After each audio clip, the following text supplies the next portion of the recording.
I heard on Tuesday, August 23, that a tropical depression had formed over the Bahamas. I wasn't too concerned because these weather systems generally take a long time to develop into anything that might threaten us on the Mississippi Gulf Coast. I was taken aback the next morning when our local TV channel reported that the depression had become a tropical storm named Katrina and was rapidly moving towards South Florida. I recall my wife asking, "Is there any chance that this storm will hit us?" I replied, "No way. We have too many things to do this week, and if it does move into the Gulf, it'll likely head north toward the Florida Panhandle."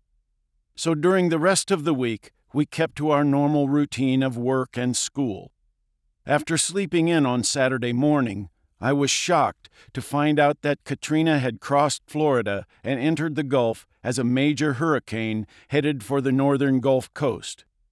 As the threat to us became more certain and more frightening, we decided to evacuate. That was a nightmare in itself, what with all the anxiety and expense and the terrible traffic. After a week with relatives in Arkansas, we returned to find we had no home, no jobs, no school for the kids. Sadly, we also lost many friends and neighbors. Looking back, I still cannot believe how fast Katrina turned our lives upside down. Survivor from the Mississippi Gulf Coast. In the early morning hours of August 29, 2005, Hurricane Katrina cut a deadly swath through the Mississippi and Louisiana Gulf Coast region. The area of maximum impact consisted of 2 coastal counties in Mississippi and 5 southeastern Louisiana parishes. These 7 jurisdictions bore the brunt of Katrina's fury, experiencing winds of more than 125 miles per hour and a massive storm surge that reached over 20 feet in height. The storm itself was followed by levee failures that flooded 80% of New Orleans. Millions of homes and businesses were damaged or destroyed, and more than 1,800 people died. Counting evacuees before, during, and after the storm, estimates are that Katrina displaced at least 1.2 million people, and perhaps as many as 2 million, many of whom never returned to their previous homes.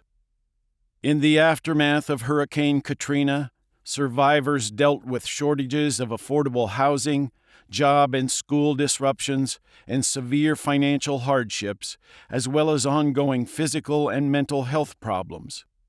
In addition, they endured collective trauma associated with rapid and extended displacement of family, friends, neighbors, and coworkers.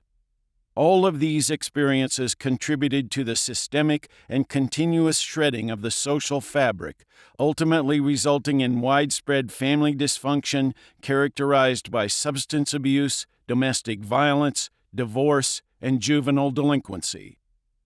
Based upon more than 3,000 interviews conducted during 2 surveys of the people affected, this book examines the human effects of Katrina, providing specifics on patterns of damage, morbidity, and social disruption, and exploring issues of family and community recovery.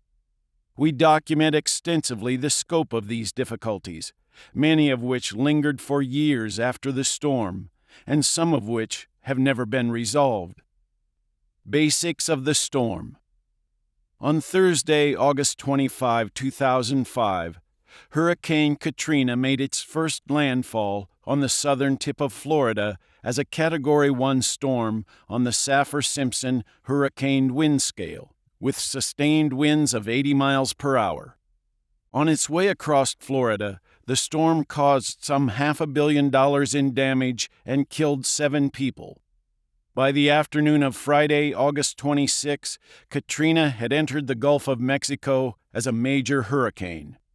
The National Hurricane Center issued a hurricane warning for the northern Gulf Coast from Morgan City, Louisiana, to the Alabama-Florida line.